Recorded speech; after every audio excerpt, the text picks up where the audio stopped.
Magandang araw. Ngayon ay itutuloy natin ang pagsasagot ng mga problems involving the derivative of trigonometric functions para sa ating subject na differential calculus. Para sa ating unang problem, so what's the derivative of y is equals to x squared sine x squared? So kung napapansin natin, itong function na to ay isang product. So meron tayong dalawang factors dito. So alam natin na kapag ganito ang sitwasyon, gagamitan natin ito ng product rule. So kung saan, ang common notation na ginagamit natin or formula is yung UDV plus VDU. So maaari tayong mag-assign ng U. For example, yung x squared natin and then yung V natin is yung sine x squared. So, ang ating derivative is copy natin yung u. So, ang u natin is x squared multiplied by dv or yung derivative ng sine x squared. So, natatandaan pa natin, ang derivative ng sine is cosine. So, cosine x squared. Pero wag natin kakalimutan na kapag nagdi-derivative tayo ng trigonometric function, kailangan natin kunin din yung derivative ng ating angle or yung dito sa case na to is yung x squared. So, ang derivative niyan is 2x. So, ito yung buong dv natin. So, meron na next natin na term is yung vdu naman. So, copy natin yung v sine x squared. And then, copy naman natin or kunin naman natin yung du or yung ating derivative ng u. So, ang derivative ng x squared, so alam natin yan, yun ay 2x. So, ito yung ating magiging given na or yung magiging sagot natin. So, kung gusto natin itong i-simplify pa, pwede naman. Pwede tayong mag-factor out ng 2x kasi yung dalawang term natin parehas may 2x. So, meron tayong 2x. Then, ang may iwan dito, nagtanggal tayong 2x is yung x squared cosine x squared plus dito, nagtanggal tayong 2x. Ang matitira is yung sine x squared. Yan. So, ito na yung magiging final answer natin. So, ito naman yung ating next example. So, meron tayong dalawang trigonometric function. Hindi siya sineseparate ng plus or minus sign. So, ibig sabihin ito ay product. So, gagamitan ulit natin ito ng product rule. So, assign lang ulit tayo ng u tsaka v. So, meron tayong u dito at meron tayong v. And so, ang ating derivative, so u dv, so copy natin yung sine x, so copy natin yung u. Then, derivative ng cosine x, or yung dv natin. So, derivative ng cosine is negative sine squared. Ay, di pala.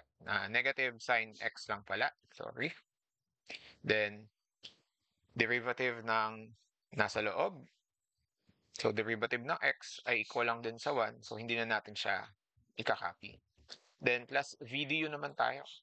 So, plus derivative na, plus v, copy natin yung cosine x. And then, derivative ng u. So, copy natin yung derivative, or kunin natin yung derivative ng sine x. Derivative ng sine x is equals to cosine x. Then, kunin natin yung derivative ng angle. So, derivative ng x ay equal din sa 1. So, ngayon, makikita natin na parehas yung ating function na sine, and then cosine. So, pwede natin silang pagsamahin upang mas umikli yung ating solusyon. So, ito yung magiging sine times sine. So, negative sine squared x. Then, cosine times cosine ay magiging cosine squared x. So, ito na yung ating magiging sagot. Although, kung maaari pa natin itong simplify, kung meron tayong mga alam na identities na magiging applicable para dito. Pero for the meantime, ito yung ating magiging final answer. So, next example natin.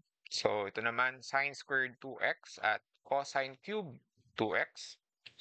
So, similar dun sa kanina, pero mapapansin natin na yung ating mga trigonometric functions ay nagkaroon na ng exponent. So, ibig sabihin, gagamit din tayo dito ng ating chain rule o yung ginamit natin dun sa ating previous discussion. So, alam natin na meron na UDV plus VDU pa din naman to dahil ito ay isang product. So, assign lang ulit tayo ng U and then ng V natin. So, for dy prime, so copy natin yung U. So, nandito tayo sa part na U muna. So, sine squared 2x. Ayan. Multiplied natin yon dun sa derivative ng V. So, ang V natin is cosine cube 2x. So, alam natin na kapag gumagamit tayo ng chain rule, so ang gagamitin natin or para masagutan to is ikakopy natin yung ating exponent simula. So, kung medyo nalimutan, balikan lamang natin yung ating previous discussion. So, derivative of cosine cube 2x is copy natin yung exponent. So, 3. Copy natin yung trigonometric function, cosine 2x. And then, minus 1 doon sa ating exponent. So, 3 minus 1. So, ito ay magiging squared. And then, multiply natin sa derivative ng trigonometric function na to. Ang derivative ng trigonometric function na to, na cosine, ay equal din saan? Ay equal din sa negative sine 2x. Pero wag natin kakalimutan yung derivative pa mismo ng angle. So, ang derivative ng 2x ay equal din sa 2. Yan. So, medyo mahaba na. And so, balikan ko lang ulit dahil nakakalito to ng konti. So, ang formula natin for chain rule natin na ginagamit kadalasan is yun sa power rule natin. So, u raised to n, kung saan kinakopy natin yung n, then copy natin yung u raised to n minus 1 times u prime. So, in this case, ang cosine cube 2x ay pwede nyo ring i-write as cosine 2x cube.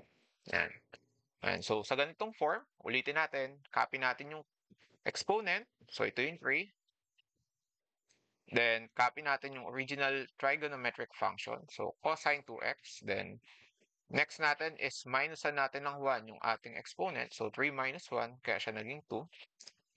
And then, next natin is kunin natin yung derivative ng ating trigonometric function. Ang derivative ng cosine 2x is negative sine 2x multiplied by doon sa derivative ng nasa loob ng parenthesis natin or derivative ng angle. So, 2x, ang derivative niya ay 2. So, ito pa lang yung UDB. So, proceed tayo sa VDU naman. So, for VDU, and so, burahin natin saglit to.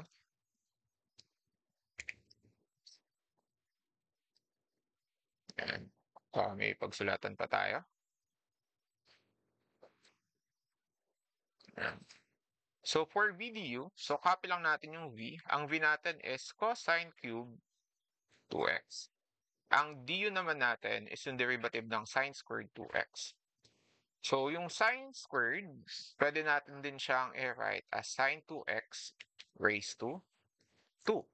So, proceed tayo sa chain rule. Copy natin yung exponent natin. So, 2 multiplied by sine 2x. So, ito yung ating original trig function. Then, ano mangyayari sa ating exponent na 2? Mababawasan siya ng isa. So, sine 2x raised to 2 minus 1. 2 minus 1 is equals to 1. So, pwede nyo na din hindi yan isulat. And then, wag natin kakalimutan yung derivative ng ating original trig function na sine 2x. So, ang original or ang derivative ng sine 2x is equal then to cosine 2x. Then, kunin natin yung derivative ng nasa loob na yan, na 2x na yan. So, derivative niyan is 2. Yan. So, ito yung magiging final answer natin. So, yung answer pala natin. So, ngayon, kailangan natin mas mapaganda yung ating calculation. So, either by factoring o kaya naman ay pagsamasamahin natin yung like term. So, dito sa case natin, ah, mag, pagsasama-samahin ko na lang yung mga magkakaparehas na trig functions. Ayan. So, dito sa ating first term, so mapapansin natin may 3 tayo, tsaka may 2, then may negative sign. So, negative times 3 times 2, so meron tayong negative 6 dyan. Then, unahin natin siguro yung ating sign. So, meron tayong sine squared 2x multiplied by sine 2x. So, meron din tayong sine cube. Yes, 2x. And then, yung cosine natin, naka-squared pa. Copy lang natin. So, meron tayong cosine squared 2x. Plus, so, ang meron tayo dito, ang coefficient natin is 2, tsaka 2 dito. So, 2 times 2 is equals to 4. Then, next natin, so meron pa tayong cosine cube dito times cosine. So, hindi, unahin ko muna pala yung sine kasi sine yung nauna sa kanina. So, dahil ang sine 2x natin, isa na lang. So, sine 2x, then multiplied by cosine. So, ang cosine natin is cosine cube times cosine. So, 3 plus 1. I-add lang natin exponent. So, magiging cosine 4 2x. So, ito na yung magiging answer natin. So, ngayon, option nyo na dahil wala pa namang ma-cancel kung sakaling magpa-factor tayo. Although, nakikita ko na meron pwedeng gamitin na paraan para mas mapaikli kung nanaisin or iba yung form. So, yung paggamit yun ng identity. Pero hindi muna natin siya tatalakayan for this example. So, ito yung paggamit ng product rule na merong konting gumagamit din ng chain rule. So, ngayon, proceed tayo dun sa ating next example. Ayan. So, dito naman ay meron tayong quotient rule. So, kung tatandaan pa. So, hindi na natin pwede tatandaan. Huwag natin kakalimutan yung mga basic rules for the derivative kasi sa kahit anong klase ng functions from trigonometric, exponential, logarithmic, inverse, trigo, at iba pa, ay hindi na natin or lagi na natin kakailanganin, especially doon sa mga problems na nagre-require nito. So, ang next problem natin is y is equals to cos x over cosine x. So, ito naman is yung law de high minus high de law over law squared. O kaya naman, vu prime minus uv prime over b squared. So, nanditong formula. Yung iba, v du minus udb over b squared. Ayan. So, kunin lang natin yung derivative dahil medyo simple lang naman yung ating function na given. So, ang first step natin for quotient rule, so kunin natin or i-copy natin yung denominator. So, cosine x multiplied by the du or yung derivative ng ating numerator. So, derivative ng x is 1 minus udb. So, ang u natin is yung x. So, assign ko na nga para hindi tayo nalito. So, ang x natin, so copy lang natin yan. And then, derivative ng cosine x, or dv natin. So, derivative ng cosine is negative sine x. So, then, derivative nyo din yung nasa loob na exponent, or nasa loob na angle pala, sorry. So, derivative ng x is equals to 1. So, hindi na natin siya kailangan sulat. All over, squared lang natin yung ating denominator. So, ang cosine x ay magiging cosine squared x. And so, simplify lang natin. So, y prime is equals to cosine x times 1 is cosine x. Then, negative x times negative sine x. So, ito ay magiging plus. So, plus x sine x all over cosine squared x. And so, ito yung magiging given natin. So, pwede nyo pang paghiwalayin yung dalawang term at maging separate fraction sila. Pero, yung ating solution na to ay tama naman na. So, ito yung magiging final answer natin.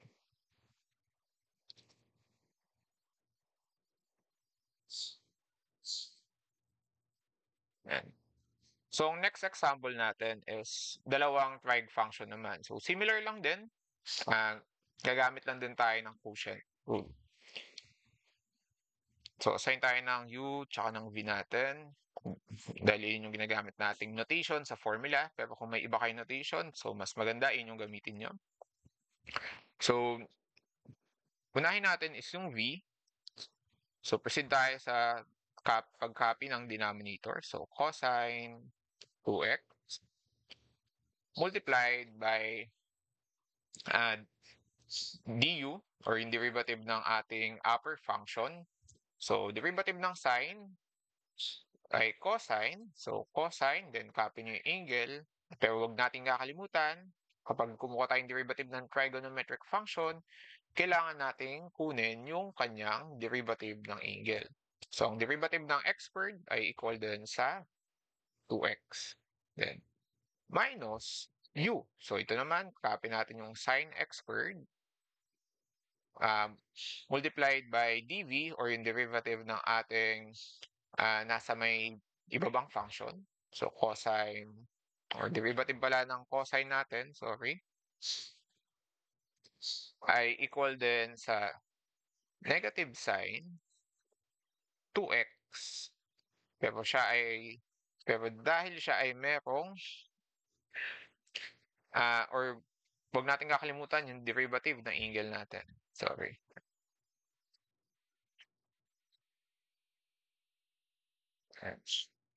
So, negative sine 2x, derivative ng nasa loob is yung 2. Yan. So, then all over v squared or i-squared lang natin yung ating denominator. Yan. So, ngayon, pwede nyo pa itong i-simplify.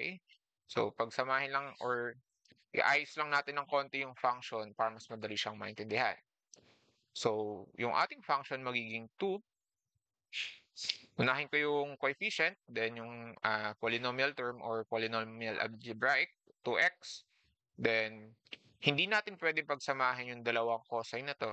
Tatandaan nyo, dahil magkaiba yung kanilang angle. So, proceed lang tayo sa pag-copy. Cosine 2x, cosine x squared. Then ito, yung ating second term, so negative times negative, magiging positive. And then dahil meron tayong 2 dito, copy na din natin yung 2. Then proceed tayo sa 2 sine 2x, then sine x squared. Ayan. So ito yung magiging numerator natin, and then divide nyo lang yon sa cosine squared 2x. Ayan. So ito yung magiging answer natin. So, hindi pa naman kung meron tayong paraan para maiba yung form or in case masimplify pa or mapaikli, baka kailangan natin ng identity doon. Pero for the meantime, ito yung ating magiging answer. Okay. So ito naman yung ating isa pang example regarding sa quotient rule. So meron tayong 1 plus cotangent x times cosine x. So assign ulit tayo. So, itong buong numerator natin, yung magiging u, and then yung cosine x natin, yung magiging v. Then, alam naman natin yung ating quotient rule. So, y prime is equals to v du minus u dv. So, ang v natin is cosine x. Ang derivative ng cotangent natin, or ng 1 plus cotangent x, so alam natin, derivative ng 1 is 0. So, wala na yan. Plus, ang derivative ng cotangent natin ay equal din sa negative cosecant squared x multiplied by the derivative of our angle of the trigonometric function. So, derivative ng x ay equal din sa 1. Ayan. So, ito na yung v du natin. Minus u dv naman.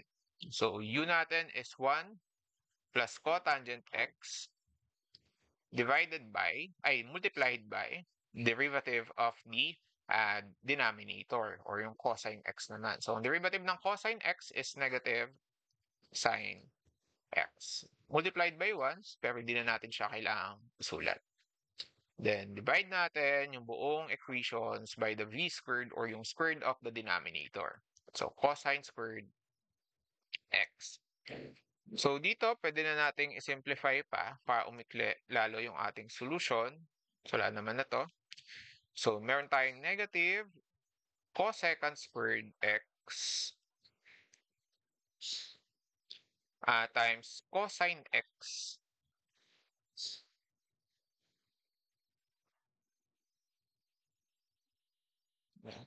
So negative cosecant squared cosine x. Ito naman, pwede kong i-multiply pa. 1 times negative times negative. So pwede siyang maging positive. So positive sine x. Yan. Then times positive ulit na cotangent times negative sine x. So cotangent x times sine x. So divide natin ito by cosecant or cosine pala, cosine squared x. So ito yung magiging answer natin. So siguro pwede nating i-try na i-simplify pa ito. So wait lang. Paano ba natin si-simplify ito?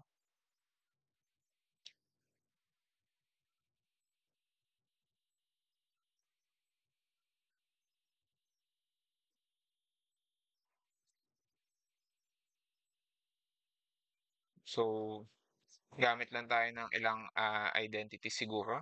Or siguro mamaya na lang pala. Balikan natin itong problem natin.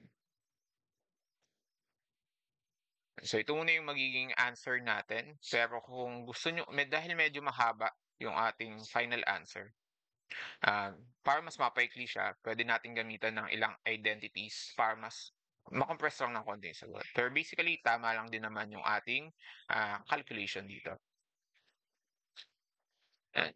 So ito naman, meron tayong mga problems ah, na kino-combine yung ating trigonometric functions doon sa mga previous lessons natin tulad ng pagkuha ng ang derivative ng exponential at derivative ng logarithmic.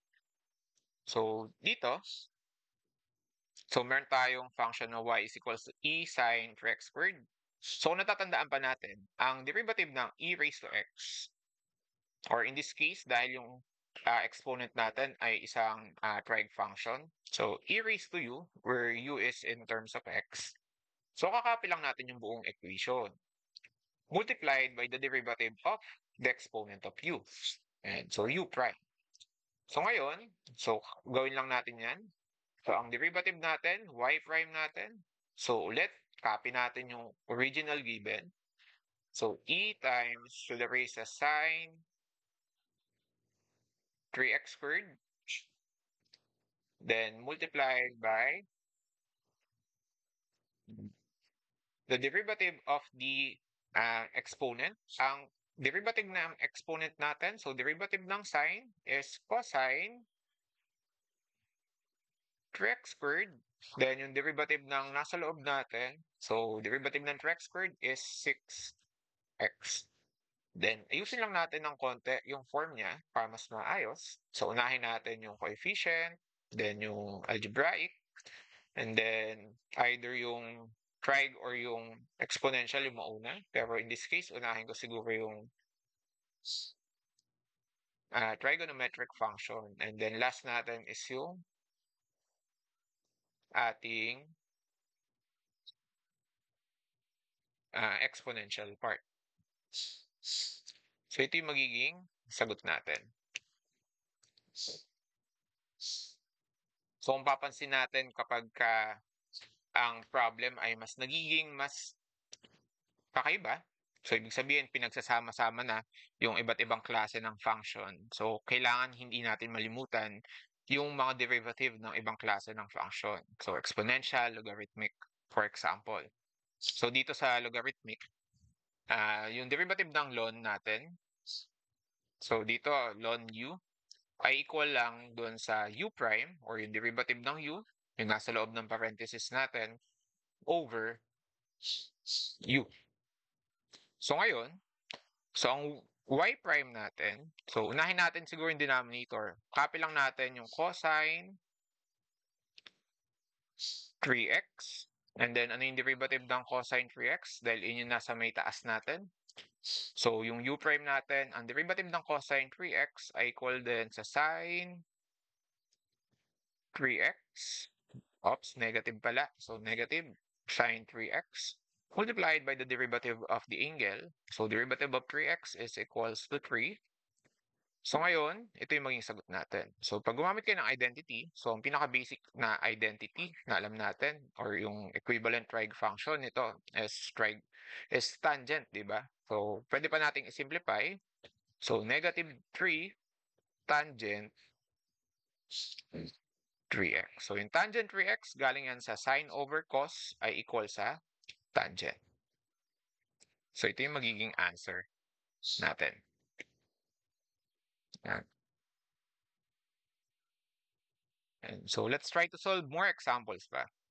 So dito, meron tayong function na y is equals to cosecant x. Eh di ba meron namang formula dyan? So bakit hindi na lang natin diretsuhin, di ba? Eh kaya lang baka nalimutan. So ngayon, ang gagawin natin is gagamit tayo ng ilang identities para makapagsagot pa din ng derivative. For example, nalimutan natin yung specific formula para dun sa cosecant x. Pero natatandaan natin, for example, yung formula for the derivative of the sin x. Alam naman natin na yung cosecant x ay equal lang din saan? So 1 over sin x. So, ang pinakamadali kasing matandaan na formula sa trig functions is yung pang sine tsaka sa cos kasi baligtaran lang sila and then meron lang negative yung sa derivative ng cosine. So, basically, derivative ng sine is cosine, derivative ng cosine is sine na may negative. Kaya medyo mas madaling tandaan yung dalawa na yun. Pero yung iba, medyo mas nagiging kakaiba na, yung apat na natitirang trig function. So, baka lang malimutan. So, in case malimutan, hindi pa naman imposibleng sagutan kung may naalala kayong identity. So, for example, what is the derivative of 1 over sine x? Ang equivalent kasi nito is yung cosecant x natin. So, ngayon, alam natin na ito ay pwedeng gamitan ng quotient rule. So, proceed tayo sa quotient rule. So, y prime is equals to v du. So, copy natin yung v natin, yung nasa may baba. So, ano yung derivative ng 1? Ang derivative ng 1, alam natin, ay 0. Minus u dv. So, ang u natin is yung 1. So, copy lang natin yung 1 dyan. Then, derivative ng sin x is cosine x. All over squared ng sin x. So, sin squared x. So, magiging answer natin, so ito dahil multiplied sa 0, mawawala. So, magiging negative cosine x all over sin squared x. Kaya lang, parang hindi naman kamukha yan ng formula na sinasauladan natin for the cosecant. And so, kaya pwede tayong gumamit ng ilang identity dito. So, for example, mali pala yung nakuha ko. So, ang identity natin dito ay cosine. Ang cotangent natin na equal din sa cosine angle over sine angle. So, make sure lang na kapag gumagamit kayo ng specific identities tulad nito, check nyo mabuti yung angle. And so, ang gagawin ko, pwede kong paghiwalayin yung nasa may denominator natin. So, dahil sine squared yan, pwede ko siyang i-write as sine x multiplied by sine x. At ang sabi sa identity natin, ito yun, ang cotangent natin ay equal din sa cosine over sine. So, itong part na to ay equal din saan? Ay equal din sa cotangent. And kaya lang hindi pa masyadong kamukha ng ating formula. So, yung 1 over sign natin ay pwede rin nating baligtarin at ito ay maging equal saan? Sa cosecant x. Kaya ito ay magiging, so y prime, so copy natin yung negative, and then yung 1 over sine, ito ay equal din sa cosecant x, then copy lang natin yung cotangent x. So ito na yung formula na sinasaulado natin. So hindi natin siya naalala, pero natandaan natin yung formula ng derivative ng sine x. Kaya nasagutan pa din natin siya.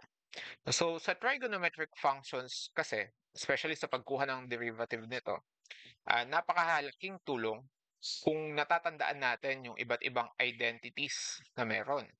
Kasi maaaring ang solution natin mas umikli kung meron tayong alam na identity. Although kung tutusin, hindi naman required na alam natin yung identities. Pero may mga specific problems na sobrang mapapadali yung solution natin kapag alam at natatandaan natin yung ilan sa mga identities na to.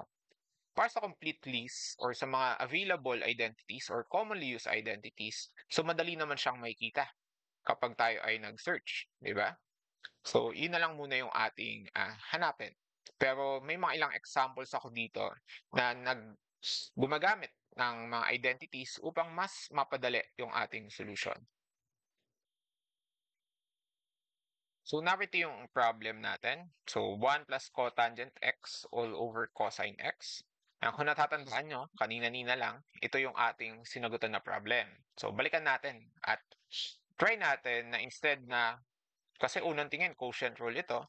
So, instead na quotient rule, try muna natin gumamit ng identities o to simplify the function before natin kunin yung kanyang derivative. So, ang first step ko dito is paghihiwalayin ko yung ating numerator. So, ito ay magiging 1 over cosine x plus cotangent x all over cosine x. So, ngayon, dito pa lang, makikita natin na yung 1 over cosine x ay equal din sa secant natin. So, 1 over cos is equals to secant x. Itong isang part naman natin, so ito ay equal sa 1 over cosine x at yung cotangent ay equal sa cosine over sine.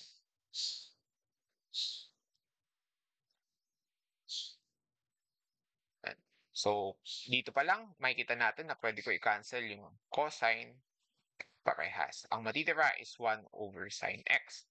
At kung babalikan natin, ang 1 over sine natin ay equal din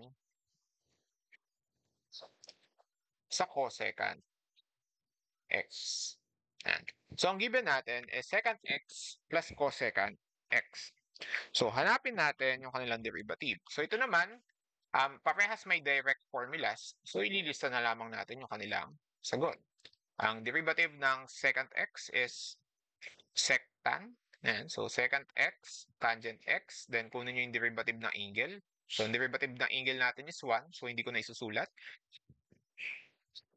Next naman natin is yung derivative ng cosecant x. Ang derivative ng cosecant x, so yun yung kanina, negative cosecant x, cotangent x. So, negative cosecant x, cotangent x. And kung i-derivative din natin yung x na angle, so maglalagay din tayo ng 1, pero 1 lang naman yun, kaya hindi na natin siya isulat. So, ito na yung magiging final answer. So, kung napapansin natin, hindi tayo nag-quotient rule at gumamit tayo ng identity. Pero nakuha pa din natin yung sagot na hinahanap natin. So, nasa preference na natin kung ano yung method na gagamitin. Kung tayo ba ay maggagamit ng identity or tayo ba ay mag-proceed, especially kung nalimutan natin yung identity or hindi natin makita agad na pwede pala siyang gamitin ng identity. So, yun kasi yung common na nangyayari kapag nagsasagot ng isang exam. Especially kapag yung nagbibigay ng exam mismo, talagang pinipilit na gamitan ng identity, pero hindi siya mabilis makikita. So, ang nangyayari, hindi mo alam na may identity pala at maikli pala ang solution niya, nag-proceed ka doon sa method na alam mo. So, wala namang paraan para mabilis makita yung function na pwedeng gamitan ng identity. Pero dahil sa pagsasagot ng madaming problems na available yung paggamit ng identity, masasanay tayo na eventually makukuha natin yung mga problems agad. Makikita natin agad yung mga problems na pwede palang gamitan ng identity. So medyo madami kasi yung identities sa Trigo. Kaya talagang medyo kailangang sipagan or kailangan yung balikan yung mga identities na to upang makita kung ito ba ay ma-apply natin sa pagkuha ng derivative. So mag-try pa tayo ng isa pang example. So dito meron tayong sine 3x at secant 3x. So ito medyo madali lang din. So yung secant natin, alam natin na ito ay equal sa 1 over cosine. So 1 over cosine 3x. So ito ay magiging sine over cos. Alam naman natin na yung sine over cos ay equal din sa tangent.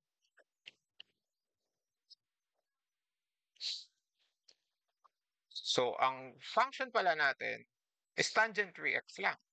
Pero kung hindi natin natandaan yung ilang identities nito, so sigurado ang gagawin natin dito ay product rule. Pero ito pala ay equal din sa tangent 3x. So ano yung derivative ng tangent 3x natin? So y prime, so based sa formulas, so secant 3x, so secant squared 3x multiplied by the derivative of the angle. So derivative ng 3x ay 3. And so ang final answer natin is 3 times secant squared 3x. And so ito yung maging sagot. Pero kung tutusin, kung wala tayong alam na identity, eventually ang gagawin natin dito, magpa-product rule. Pero kung alam natin, tangent 3x agad. Alam natin yung formula. So, mabilis na mabilis yung solution natin.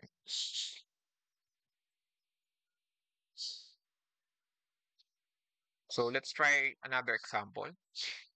So, ang first example natin dito is yung cosine squared plus sine squared. So, siguro naman, familiar ang lahat dito sa ating identity. Kapag meron tayo cosine squared plus sine squared, ito ay equal din saan? Ito din ay equal sa 1. Yan. At ang derivative ng 1 ay equal lang sa 0. Yan. So, mali pala yung nasulat ko ditong formula. So, ito pala ay negative. Yan. So, baka malimutan yung isa sa mga madaling identity na to. Sa Pythagorean siya galing. So, next natin is kapag instead na plus ay naging minus naman. So, ito hindi na masyadong common formulas. So, at mapapansin nyo, base dito sa ating given formula, so kinorek ko na, minus dapat to. And, so, yung angle natin dito ay nadodoble or nagbabago. So, unlike dun sa mga previous identities natin kanina, na so same lang yung angle natin. So, ang ibig ko sabihin dito, so sa identity natin na to, ito ay magiging cosine 2 angle. So, make sure lang na parehas dapat yung angle sa simula. So, cosine squared minus sine squared, kapag nakita natin yung ganung function na parehas yung angle, ito ay magiging equal lang din saan? Cosine 2 times yung angle natin. Ang angle natin is 5x. So, ito ay equal din sa y is equals to cosine 10x. And so, kung hindi natin alam yung identity na yan, parehas may square dyan. At kapag may square dyan, gagamitan natin ng power rule and chain rule yan. Sigurado, di ba? So, medyo mahaba yung solution. Pero ito, na-simplify natin agad, y is equals to cosine 10x. So, alam natin, ang derivative ng cosine, so y prime is equals to negative sine 10x, then yung derivative ng ating angle sa loob is 10. Diba? So, ganun lang kasimple. So, ayusin ko lang, unahin ko lang yung coefficient. So, negative 10 sine 10x. So, ganun kabilis yung magiging solution natin. Kung alam natin yung identity. So, hindi natin itong identity pala na to, hindi siya ganun ka-common na ginagamit compared dun sa mga nauna, yung mga inverse ng trigonometric function natin, itong cosine squared plus sine squared. So, hindi siya masyadong common. Kaya baka kailangan talagang balikan yung mga identities na available sa atin. So, next natin, ayan. So, meron tayong sine 4x, cosine 4x. Ayan. So, kung mapapansin natin, itong given natin, ang identity na gagamitin natin ay ito. Ayan. So, kasi meron tayong magkatabi na sine tsaka cosine, di ba? Ayan. So, sine tsaka cosine. Kaya lang, ang nire-require ng identity, dapat meron daw din 2. Meron tayong 2 sa unahan. Ito, wala namang 2. So, paano yung gagawin natin? Di ba? So, kaya kapag unang tingin pa lang sa function natin na sine cos magkatabi na product, same yung angle. Kaya lang walang 2. So, baka isipin natin, hindi agad pwedeng gamitin yung identity nito. So, yun pala, pwede nating i-modify ng konti yung mismong function bago natin gamitan ng identity. So, ito pa yung isang pwede nyong gawin. So, sine 4x, cosine 4x. So, i-multiply ko to sa 1. For example, multiply lang natin yan sa 1. So, ano yung magiging function natin? So, sine 4x, cosine 4x pa din. Tama? Kaya lang, kung yung 1 natin, ibahin ko na ng konti yung form. For example, instead na 1, isip ako ng given na equal pa din naman sa 1 para hindi naman magbago yung ating function. At yung ibig ko sabihin dito is, mumultiply ko siya sa 2 over 2. Ano ba yung 2 over 2? So, di ba ito ay 1 pa din? So, 1 multiplied by sine x or sine 4x tsaka cosine 4x. So, basically, hindi naman natin binabago yung ating function dahil minumultiply lang natin siya sa 1 pa din. So, ngayon, modify lang natin ng konti bago gamitan ng identity. So, pag-iwalayin ko yung 2 over 2, gagawin kong 1 half multiplied by 2 sine 4x cosine 4x. Yan. So, sa ganitong paraan, yung ating trig function na to, kamukha na ng ating given identity. Kaya alam natin na ang gagamitin natin, or pwede na natin siyang i-convert sa ganitong form. So, y is equals to 1 half multiplied by sine times 2 times the original angle, which is equals to 4x. So, ito na yung magiging given natin. So, simplify ko lang konti pa. So, sine 8x. Yan. So, alam na. So, di ba mas maikli na yung ating kukunin, yung ating i-differentiate? So, ngayon, pwede ko nang kunin yung derivative nito. So, 1 half, derivative ng sine is equal din sa cosine 8x. And then, multiplied by the derivative of the angle, derivative ng 8x is equals to 8. Then, simplify lang natin. So, 1 half times 8 is equals to 4. Then, cosine 8x. So, ganun kaikli yung magiging solution kung tayo ay madaming alam na trigonometric identities. So, minamanipulate agad natin yung ating mga examples beforehand to simplify the solution itself. So, instead na mag-product rule, mag-quotient rule, mas maikli yung solution. So, dahil direct formulas, halos yung ating ginagamit. So, inyong pwede nating makuha or ma-advantage or makuha ang advantage kapag madami tayong alam na identities sa pagkuha or pag-solve ng derivatives ng trigonometric functions. So, yung available identities ay makikita din natin kapag tayo ay nag-search or nag-browse sa internet.